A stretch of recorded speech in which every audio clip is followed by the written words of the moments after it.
To get started on FSCharter, you need an account. To do this, you need to register. If you've already registered on FSCharter, you can skip this section of the video using the timestamps in the video description. To get started and register, press Get Started. If you already have a V1 account, do not register here. Instead, press Migrate your existing V1 account. You'll be prompted to log in and go through the migration process. If you do not have a V1 account, fill in all the details below, using your own details of course, accept the terms and conditions and agree that you do not have a FSCharter V1 account. Then press Create Account. You'll be taken to a page that states that a verification email has been sent to you.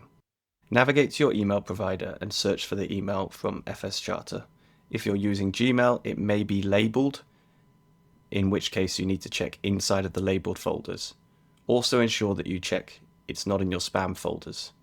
If it is nowhere to be found, then you can press Resend Verification Email. If you are still having problems after this, contact accounts using the email address inside of the video description. Once you press the Verify button inside of the email, you'll be logged into FSCharter and this is the screen that's presented to you. Note that for this video I have zoomed in so that the text is easier to read. It does not normally look like this. You're asked if you want to take the tour. This is advisable because it gives you hints about how to navigate around the site and the really important things that you need to know. However, for this video, I'm going to skip it. To get started with flying, the first thing you're going to need is a contract. To find contracts, go here and press Contract Marketplace. Again, you're presented with an on-screen tour, but I'm going to skip this one. In here, you'll find all contracts that are available for you to apply to. By default, the filters Eligible, Has Jobs and Has Aircraft are on. This ensures that you don't see contracts where you wouldn't be able to actually fly or apply. You can also add more filters based on where you want to fly, departure, or where you want to fly, arrival, as well as aircraft types and specific aircraft. You can also filter by the duration of the contract, the pay type, and even the company. You can also search in this box to find contracts. The information shown for each contract changes depending on how the company has set it up. Paid on completion means you don't get paid until you've completed all of the hours in the contract, whereas paid pro rata means you're paid for every hour that you do. The 5 hours means that that's the duration of the contract, 10 hours for this one. No withdrawals means you cannot withdraw from the contract at all, whereas this one has a 0 withdrawal fee. This shows the hourly rate you'll be paid. It is the total amount of pay, £500, divided by the contract length. For this contract we can see that it says 500 to 1,000 per hour and the total pay is 5,000 to 10,000. This is because this contract has got 2 ranks. One rank is 500 per hour and the other one is 1,000 per hour. You can see here information about what each rank includes. This one includes only SEP, MEP and HEL, which is single engine plane, multi-engine plane and helicopters. This includes all of the above as well as the business jets. Regarding withdrawals, you can only withdraw before the company accepts your contract. Once your contract has been accepted by the company, you will have to contact them if you wish to terminate it. Note that some contracts will also say pre-approved. If a contract does not say pre-approved, it means you have to wait for the company to actually approve the contract before you can start flying. To apply for a contract, choose the rank you wish to apply for and press View. Here you can see the routes available, the charter jobs available, and all of the aircraft that that company has currently got. To apply for the contract, simply press Apply for Contract. For contracts where you're pre-approved, you will see this green pre-approved symbol. This means that when you click View, instead of saying Apply for Contract, it says Accept Contract. Press this, confirm, and now if you go to My Contracts, you can see the contract is available. In the contract marketplace, you can also use the contract finder. This is a wizard that helps you to find contracts where you want to fly and or with aircraft you want to fly. Now that I have a contract, the next thing is to find a job. To do this, I go to Job Marketplace. Here I can see all the available jobs for the company that I have a contract with.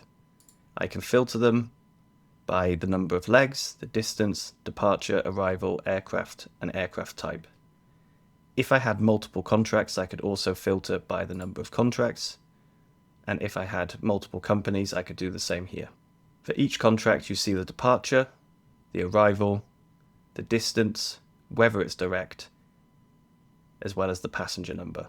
In this case, there's 226 passengers, 21 are first class, 76 business class, and 129 economy. If the route is a charter, it will say charter here. If it's a blue box with a number, this is a route. Once you've decided which job you want to take, click the job and you'll be presented with this box. This shows the available aircraft to perform the route. We can see that this is an A321 with 197 seats. It is currently at EGGD, which is the departure airport. If you're premium, you can also press the preview button to see information about the passengers that are getting on board. Note, it is always advisable to check the number of passengers here to make sure that you're not actually flying an empty job. In this case, there are only 17 first class passengers, but there are plenty of business and economy passengers to fill the aircraft. The reason for checking is to ensure that you don't fly aircraft empty and cost the company money. Once you've chosen your aircraft, click Accept, and the job will be accepted. A background process runs which loads the passengers and checks for their onward journey. Once it's completed, you'll see Job Accepted. You'll be back at the flight board and you'll have this new box up here. This shows the current route you've taken with its departure and arrival, and clicking the three dots gives you some options. This option is currently in FSCharter for everyone, however it's going to be removed because it is only useful for people with the right permissions. Permissions being set by the company for their staff. Pressing this will open SimBrief and transfer all of the data for the flight over to SimBrief for you to create a flight plan. Pressing this button will cancel the job. If you do this, a dialog box will appear in the bottom asking you to confirm. You can also click on the job to view the active job, and here you're presented with a map, information about the aircraft, a thumbnail if the company has selected one, as well as the details of the passengers on board. Once you start flying, this will be updated to show the live location of your aircraft. The final thing to do before you start flying is to download the plugin. Press Download Plugin. You'll be asked if you want the Microsoft Flight Simulator or P3D plugin or the X-Plane plugin. Note that the Microsoft Flight Simulator and P3D solution is an app rather than a plugin. Click whichever one you want and then follow the download and installation process. Once you have the contract, a job and the plugin set up, you're ready to fly. However, I do advise you watch the other videos on the channel so that you know more about the system.